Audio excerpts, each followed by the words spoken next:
గురించి మాట్లాడుకునే ముందు రాధాకృష్ణ గురించి మాట్లాడుకుందాము. పదే పదే నాకైతే ఒక 10 సార్లైనా రాధాకృష్ణ గుర్తొచ్చాడు.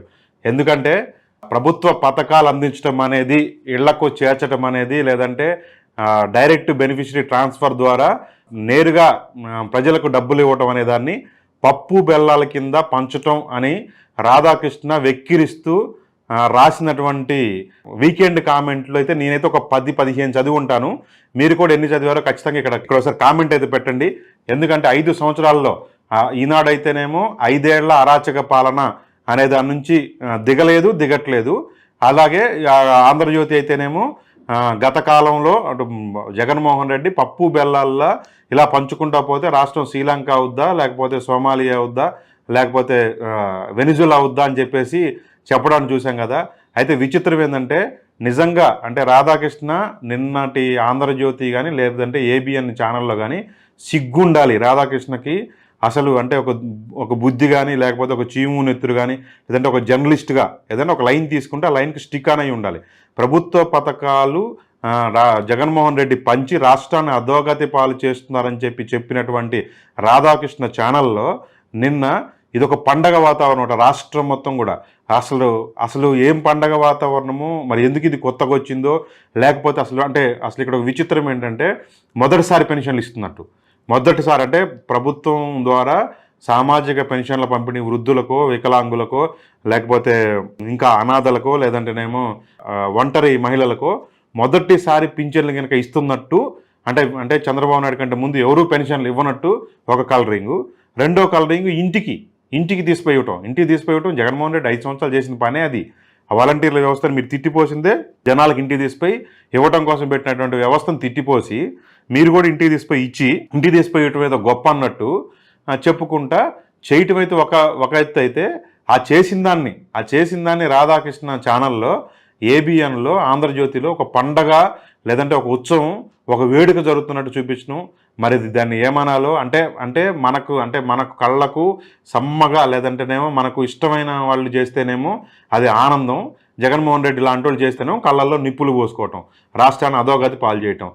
ఈ దుర్మార్గమైన రాతలను చూసి, ఈ దుర్మార్గమైన వీడియోలను చూసి మరి ఓట్లు వేసినటువంటి ఆంధ్ర ప్రజలను ఏమనాలో నాకైతే తెలియదు. మీకు ఏదైనా అనిపిస్తే కింద కామెంట్ చేయండి. ఇక దీంట్లో ఇంకొక విచిత్రం కనిపించింది ఏంటంటే తెలుగుదేశం కార్యకర్తలు ఇళ్ళకెళ్ళి పెన్షన్ ఇచ్చారు. తెలుగుదేశం కార్యకర్తలు ఇళ్ళకెళ్ళి పెన్షన్ ఇచ్చే కార్యక్రమం వచ్చిందే జగన్మోహన్ రెడ్డి మదిలో నుంచి వచ్చిందే జన్మభూమి కమిటీ అరాచకాలకు వ్యతిరేకంగా 2019లో ప్రజలు తీర్పిస్తే తనకు 151 సీట్లతోటి అఖండ మెజార్టీ వచ్చిందని నమ్మినటువంటి జగన్మోహన్ రెడ్డి రాజకీయ జోక్యాన్ని నివారించడం కోసం చేసినటువంటి ప్రయత్నమే వాలంటీర్లు. అయితే గమ్మత్ ఏంటంటే మొదటిసారి పెన్షన్ల పంపిణీలోనే మనకి ఈసారి జన్మభూమి కమిటీల తరహా తెలుగుదేశం నాయకులు, కార్యకర్తలు కనిపించారు. అంటే ఇన్ ఫ్యూచర్లో ఏపీ ప్రజలకు, అలాగే ప్రత్యేకించి పథకాలు తీసుకునే వాళ్లకు, పెన్షనర్లకు అంటే మళ్ళీ ఇంకోసారి సినిమా కనపడబోతా ఉందా? ఎందుకంటే తెలుగుదేశం నాయకులు, కార్యకర్తలు దీంట్లో ప్రత్యక్షంగా వచ్చేశారు. రావటమే కాదు, కొన్ని చోట్ల 500 రూపాయల దాకా కట్ చేశారట. దాన్ని ఎందుకు కట్ చేశారో మరి అంటే ఇది ఎక్కడికి వెళ్ళిద్దో ఈ కట్ మనీ, తర్వాత ఇది ఎంతవరకు దారి తీసిద్ది అనేది తర్వాత సంగతి. తెలుగుదేశం కార్యకర్తలు అట్లా కాదు, లాక్కుంటారు. లేదంటే వాళ్ళు ఎంత తీసుకోవాలో తీసుకున్న తర్వాత పథకాల లబ్ధిదారులకు ఎంత ఇవ్వాలి ఇస్తారు. ఎందుకంటే ఆల్రెడీ 14 నుంచి 19 మధ్యలో జన్మభూమి కమిటీల అరాచకాలు, అక్రమాలు, దుర్మార్గాలు, దౌర్జన్యాలు ప్రజలు చూశారు. వాడు కార్యకర్త, నాయకులు నిర్ణయించిందే, వాళ్ళు చెప్పిందే వేదంలాగా నడవబట్టే జనం ఓట్లు వేస్తే 23 సీట్లకు పార్టీ పడిపోయింది. పవన్ కళ్యాణ్కి ఆ సంగతి తెలియకపోవచ్చు. 100, 200, 300 వాలంటీర్లకు ఇచ్చారంట. వాళ్ళు ఒకరి ఇష్టం ఇస్తే ఇచ్చి ఉండొచ్చు, కానీ దాని మీద ఎవరు కంప్లైంట్ చేయలేదు. కంప్లైంట్ చేస్తే ప్రభుత్వం ఖచ్చితంగా చర్య తీసుకుంది. ఎందుకంటే తన కార్యకర్తలు, తన నాయకుల, వైసీపీ వాళ్ళ రాజకీయ జోక్యము, అవినీతి ఉండకూడదనే తీసుకొచ్చిన వ్యవస్థ వాలంటీర్లు. కాబట్టి పవన్ కళ్యాణ్ కొంచెం అవగాహన కల్పించుకుంటే మంచిది. ఆల్రెడీ అచ్చన చెప్పిండు పసుపు బిళ్ళలు పట్టుకొని తిరగమని. పసుపు బిళ్ళలు పట్టుకొని తిరిగేటోళ్ళు కనుక ఈ యొక్క పెన్షన్ల పథకంలో ప్రవేశిస్తే ఏం జరగబోద్దో పవన్ కళ్యాణ్కి కూడా ఖచ్చితంగా సినిమా కనపడిద్ది. సినిమాలో నటించడమే తెలుసు. తెలుగుదేశం ప్రభుత్వం, తెలుగుదేశం కార్యకర్తలు, తెలుగుదేశం నాయకులు ఆయనకి రాబోయే రోజుల్లో సినిమా చూపిస్తారు. అయితే ఇంకొక విచిత్రం ఏంటంటే అసలు ఇది ప్రభుత్వ కార్యక్రమంలో మరి తెలుగుదేశం కార్యకర్తలు ఏంటో హిందూపురం వెళ్ళి బాలకృష్ణ భార్య పంపిణీ చేసింది.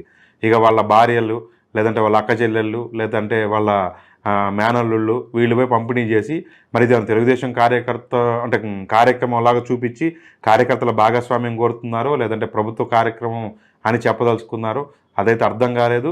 మరి దీన్ని కీర్తించడం మరి మేము మీడియా సంస్థలం అని చెప్పుకునే ఈనాడు, ఆంధ్రజ్యోతి, ఏబిఎన్, టీవీ5, మహా టీవీ లలో ఇట్లాంటి న్యూస్ ఛానళ్ళలో దీన్ని ఎట్ట కీర్తిస్తారో మరి దీన్ని రాజకీయ జోక్యం అనకపోతే దీన్ని ఏమనాలో మరి ప్రభుత్వ సొమ్ముతోటి మరి ఇట్లాంటి రాజకీయ పరమైన కార్యక్రమాలు చేసుకోవటాన్ని మరి వాళ్ళు ఎట్ట చూస్తారో వాళ్ళకి ఏమర్థమైందో అయితే తెలియదు. కానీ ఖచ్చితంగా ఈ మాత్రం మీడియా సంస్థలు కాదన్న సంగతి మాత్రం అర్థమైంది. ఎందుకంటే నిన్న మొన్నటిదాకా ప్రజల్ని దద్దమ్మలు చేస్తున్నారు, ప్రజల్ని వెధవలను చేస్తున్నారు, ప్రజల్ని పనికిరాని సోమరిపోతులను చేస్తున్నారు, ప్రభుత్వ పథకాలు ఇచ్చని చెప్పి నిన్న మళ్ళీ చంద్రబాబు నాయుడు లేదంటే తెలుగుదేశం కూటమి పంచుతుందని చెప్పేసి ఆహా ఓహో అని డప్పుకులు కొట్టి మేళతాళాలు కొట్టారంటే అంటే వీళ్ళ దగ్గర ఖచ్చితంగా 2 రకాల మేళాలు ఉంటాయని అర్థం చేసుకోవాలన్నమాట. ఏంటంటే ఒకటి చావు మేళం, 2 పెళ్లి మేళం.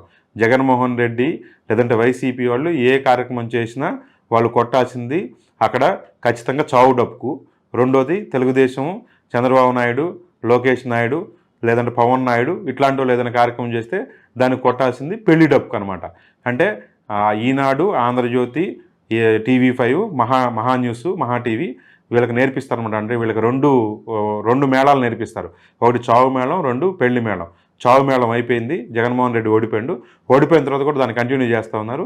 2 తెలుగుదేశం లేదంటే జనసేన వీళ్ళకి సంబంధించి వస్తే దాని పెళ్లి మేళం అనమాట. ఈ 2 శృతులు వాళ్ళు నేర్చుకున్నారు, దాన్ని తగ్గట్టే కొడుతుంటారు. ఏపీ ప్రజలు దాన్ని గుర్తించాలి. ఇట్లాంటి వాళ్ళ దుర్మార్గాలు, దాష్టీకాలని ఎండగట్టేటటువంటి మీడియా సంస్థలు కానీ నాలాంటి వాళ్ళు కానీ చేసే ప్రయత్నాలు మీరు ఖచ్చితంగా ఎంకరేజ్ చేయాలి. ఖచ్చితంగా ఇట్లాంటి వాటిని ఎండగట్టేటట్టే, ప్రభుత్వాన్ని నిలదీసేటట్టే ప్రభుత్వ కార్యక్రమాలు